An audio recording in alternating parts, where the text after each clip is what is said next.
नमस्कार किसान साथियों। आज की इस वीडियो में हम बात करने वाले हैं कि मक्का की फसल में कौन कौन से खरपतवार उगते हैं और ये खरपतवार मक्का की फसल में कैसे और कितना नुकसान पहुंचाते हैं और इन खरपतवारों को मक्का की फसल में उगने के पहले और उगने के बाद जस्ट वन स्प्रे में कंट्रोल कैसे करें।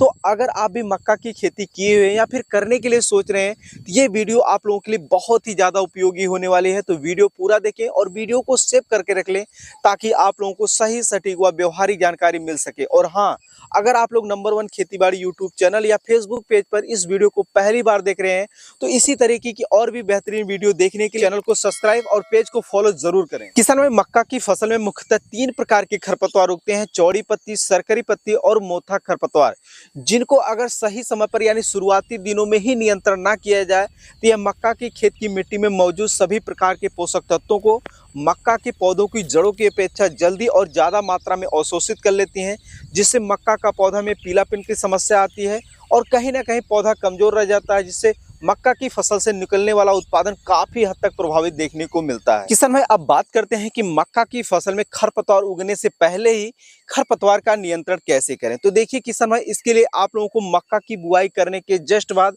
यानी 48 घंटे के अंदर अंदर प्रति एकड़ 1 लीटर पेंडामेथ्रिन को 150 से लेकर 200 लीटर पानी में घोल बनाकर अपनी फसलों में जो है यानी बुआई करने के बाद जो है आप लोगों को अपने खेतों में स्प्रे कर देना है। इससे आप लोग अपनी मक्का की फसल में उगने वाले शुरुआती दिनों में सभी प्रकार के खरपतवार को बड़े ही आसानी से नियंत्रण कर सकते हैं, वो भी कम लागत में। ये मक्का की फसल में खरपतवार नियंत्रण करने का बेस्ट तरीका है। अब बात करते हैं कि अगर आपकी मक्का की फसल में चौड़ी पत्ती, सरकरी पत्ती और मोथा जैसे घातक खरपतवार उग गए हैं तो उनका नियंत्रण करने के लिए कौन सी दवा का स्प्रे करें। तो देखिए किसान भाई, इसके लिए लेना है आप लोगों को बायर कंपनी का लोडिस। प्रति एकड़ 110 ml से लेकर 115 ml लेना और 200 लीटर पानी में घोल बनाकर अपनी फसलों में स्प्रे कर देना है।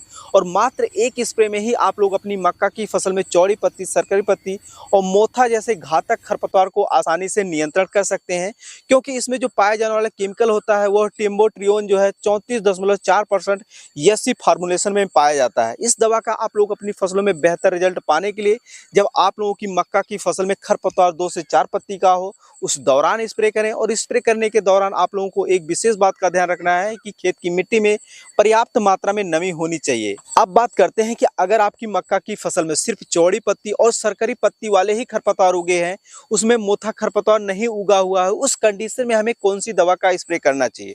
तो देखिए किसान भाई, इस कंडीशन में आप लोगों को जो है बीएसएफ कंपनी का टाइजर लेना है। प्रति एकड़ 30 से 40 ml और 200 लीटर पानी में घोल बनाकर आप लोगों को अपनी मक्का की फसल में स्प्रे कर देना है।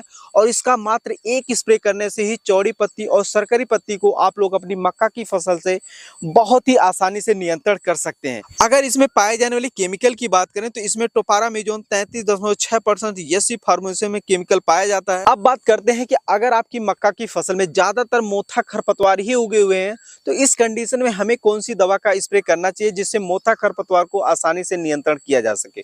तो इसके लिए किसान भाई, आप लोगों को धानुका कंपनी का सेम्प्रा लेना है। प्रति एकड़ 30 से 35 ग्राम और 200 लीटर पानी में घोल बनाकर आप लोगों को अपनी मक्का की फसलों में स्प्रे कर देना है। इसका एक स्प्रे करने मात्र से ही आप लोग अपनी मक्का की फसल में लंबे समय तक जो है मोथा खरपतवार को आसानी से नियंत्रण कर सकते हैं। अगर इसमें पाए जाने वाले केमिकल की बात करें तो इसमें हेलोसल्फ्यूरान मिथाइल 75% WG फार्मूलेशन में केमिकल पाया जाता है, जो कि मोथा खरपतवार के लिए बहुत सी बेस्ट साबित होता है। अब बात करते हैं कि अगर आपकी मक्का की फसल में ज्यादातर चौड़ी पत्ती वाले ही खरपतवार उगे हुए हैं तो उसका नियंत्रण करने के लिए हमें कौन सी दवा का स्प्रे करना चाहिए। तो देखिए किसान भाई, इसके लिए लेना है आप लोगों को T4D। प्रति एकड़ 600 ml लेना है और 150 से लेकर 200 लीटर पानी में घोल बनाकर अपनी फसलों में स्प्रे कर देना है। और इसका मात्र एक स्प्रे करने से ही आप लोग अपनी मक्का की फसल में चौड़ी पत्ती वाले जैसे खरपतवार को बड़े ही आसानी से नियंत्रण कर सकते हैं। अगर इसमें पाए जाने वाली केमिकल की बात करें तो इसमें अमीनो साल्ट जो है 58% एसीएल फार्मूलेशन में पाया जाता है, जो कि चौड़ी पत्ती खरपतवार के लिए बहुत ही बेस्ट साबित होता है। तो किसान भाई, ये थी मक्का की फसल में उगने वाले चौड़ी पत्ती, सरकरी पत्ती और मोथा जैसे घातक खरपतवार को नियंत्रण करने के लिए बेस्ट हर्बिसाइड। अगर आपकी मक्का की फसल में किसी एक तरह का खरपतवार उगा हुआ है तो आप लोग अलग अलग दवाइयों का स्प्रे कर सकते हैं। जैसे अगर आपकी मक्का की फसल में जो है चौड़ी पत्ती, सरकरी सरकरी पत्ती और मोथा खरपतवार तीनों उगे हुए हैं, तो इसके लिए आप लोग जो है वायर कंपनी का लोडिस का स्प्रे कर सकते हैं। अगर आपकी मक्का की फसल में सिर्फ और सिर्फ जो है मोथा खरपतवार है, तो इसके लिए आप लोग सेम्प्रा का स्प्रे कर सकते हैं। अगर आपकी मक्का की फसल में सिर्फ चौड़ी पत्ती का अटैक हुआ है, यानी चौड़ी पत्ती जैसे खरपतवार उगे हैं, तो इसके लिए आप लोग T4D का स्प्रे कर सकते हैं।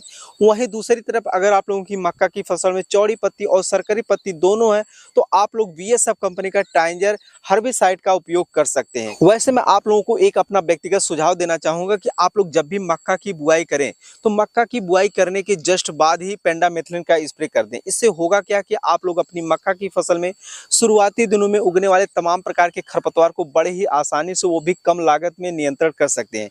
क्योंकि एक बार जब खरपतवार उग जाते हैं तो उनको नियंत्रण करने में काफ़ी समस्या का सामना करना पड़ता है, और उसमें जो है अनावश्यक खर्च बढ़ते रहते हैं हर्बिसाइड के तौर पर। तो किसान भाई, ये थी मक्का की खेती में आप लोग खरपतवार को नियंत्रण कैसे कर सकते हैं, इसके बारे में संक्षिप्त में जानकारी। उम्मीद कर रहे हैं वीडियो में दी गई जानकारी आप लोगों को अच्छी लगी होगी। अगर अच्छी लगी हो तो ज़्यादा से ज़्यादा किसान भाइयों तक इस वीडियो को शेयर करें। अगर इस वीडियो से लेकर आप लोगों के मन में कोई कंफ्यूजन हो तो आप हमें कमेंट सेक्शन में लिख सकते हैं। धन्यवाद।